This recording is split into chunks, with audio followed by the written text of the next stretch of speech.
how you could figure out how much water or how much land you would need. We go into a lot more depth in all of these topics on the DVD. How much time and experience, that 10 years is a real deal. I mean, I remember when I was working, every time I presented to groups, they were like, no, you gotta be crazy. Well, you know, it's the truth. How long does it take you to become an engineer or whatever it is that you do? You know, a doctor or something. It takes a long time, you know. We also talked a little bit about different kind of crops, not crops, carbon crops, calorie crops, nutritive crops, different crops that you're going to be growing for different needs. And we talked a little bit about some distinctions of getting started with livestock. And again, really, just start with the cheapest little rabbits that you can find and learn how to get your systems down right before you start going into some of the more exotic breeds or playing around. One of my favorite things that I haven't gotten into yet is that Dr. Lupfer is in Texas A&M, I think Kingsland A&M, and he is developing naked rabbits. Woo! Doesn't that sound good? Because they can deal better with the heat, I think. I think that's the point of it. But doesn't that sound nice? Anyway, don't go in for the naked rabbits until after you've been able to raise the real cheap ones first. And let's see what else we got here.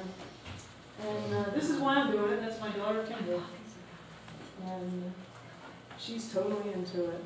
She's having fun. So that's the backyard food production talk, and I'll be glad to answer questions.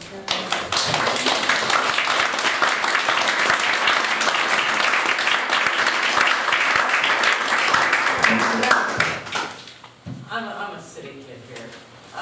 Dumb naive question. You were praising various kinds of poop, and then you said you had dogs.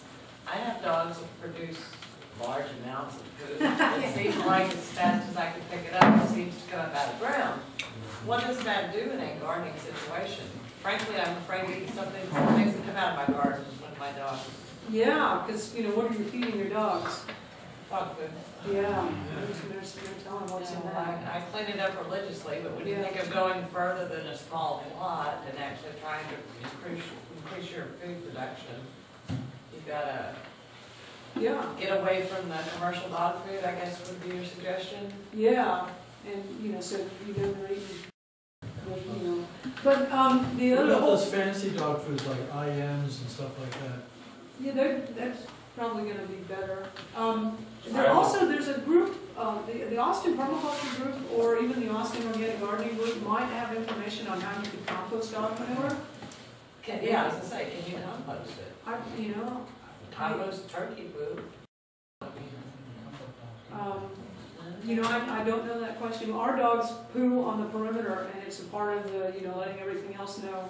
Well, I mean, I have a small city lot. Yeah, yes. The perimeter's pretty close in. Personally, I would look into raw food diet for your dog. It's a little more expensive, but then you know exactly what your dog is eating, and then that food is probably a lot healthier. By the way, this is Red Bluebush, and let me introduce Red. One of the things we're going to be doing, we do different kind of workshops out at the farm on a regular basis, and one of the things I'm interested in is no longer buying my clothes from China. And Red used to be a courier, and he would always see these free of animals on the side of the road. And he learned how to tan deer skins, and we're going to have a 3-day workshop out at our farm, and we will provide you with deer skin in the raw state and take you through the whole process of turning that raw, you know, deer skin into something absolutely fabulous, luscious. You know, feel how wonderful, soft, and strong, and supple. Y'all can pass this around. Red here is demonstrating some of his own wares. So if you Pants, shirt.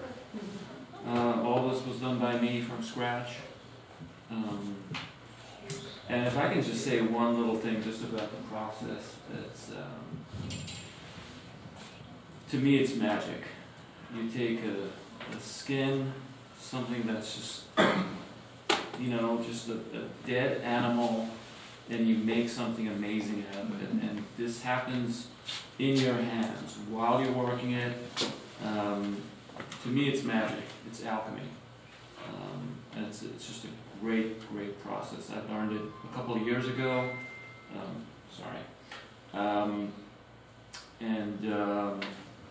It's just something that immediately when I did it, I knew that's what I'm supposed to do. Red uses techniques that are very simple and uses materials. The brains actually come from the deer itself. It's not anything that you're going to need to buy any chemicals or really anything special for. It's all an old process, and it makes incredibly durable clothing and goods. I'll just give one caveat. I do use a couple of chemicals that are easily replaceable with natural stuff. So like normally you would use wood ash in the old method, and I use KOH that I buy just because I don't burn wood. But all of these things that I will teach you have very easy natural substances to use. So even when I do use a chemical, or like I use fertilizer to neutralize the skin, if you have a creek, you don't need that, or you can use vinegar. So just a little caveat. But the process is natural, 100% natural.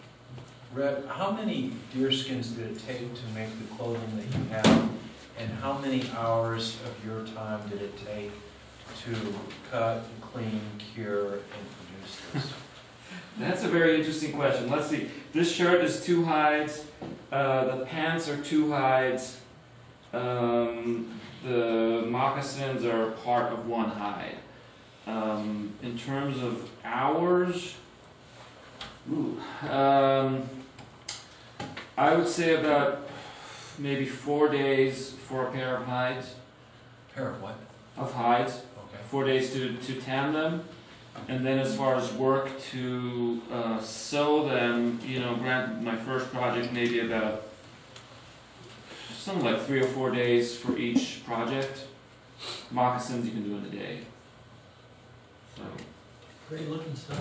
And then these clothes will last forever. Forever. I can be wearing these in 50 years. I mean, well, maybe not, if I'm lucky. If I'm lucky, I can be wearing these for 50 years. How do you clean them? You wash them, they're washable. That's the other amazing thing about brain tan. It's washable, you can wash it in the machine. As long as you smoke it, which is what gives it the color, you can wash it.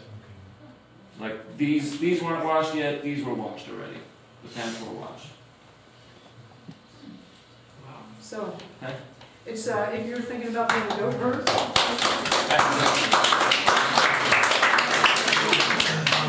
you can take your goat skins. Yeah, absolutely. Goats, sheep. Cows. A lot of rabbits. Different. They would be a little different actually, and we're doing all kinds of experimentation of what to do with the pelts, but I actually want to get some pelts from you because I think I know the method now. oh good. But you use alum. So anyway, the brain tanning thing, we have primitive camping, it'll be held on site at the farm, so, 3-day workshop. There'll be the farm tour also, yeah. And in June, and I gotta talk to Alan, anybody knows Wheatgrass Alan, will you tell him to call me? We have a June bug festival at our place once a year, and it's where Alan comes. If y'all know Wheatgrass, does anybody know Wheatgrass Alan? Yeah, good. Tell him to call me. Alan has another interesting hobby. Alan is a very interesting guy, where we eat insects. So everybody brings scorpions and June bugs and katydids and Crickets are really yummy. crickets and yummy and mealy, all kinds of stuff, wasps and everything. And we'll be out there with a skillet and some sesame oil and whatever and eat insects. And it's like going to Six Flags, riding a roller coaster. You're like, that was pretty good. It's fun. You can pay your kids. I'll give you a dollar. So anyway, we're going to do that in June. And then I'm also working with a guy named Sam Kaufman, who is a survival specialist, and he's doing a series of weekend classes that covers a whole gamut of skills, everything from making fire by friction, making a shelter, a temporary shelter out of all kinds of either natural stuff or stuff you can find around in an urban situation if you're ever needing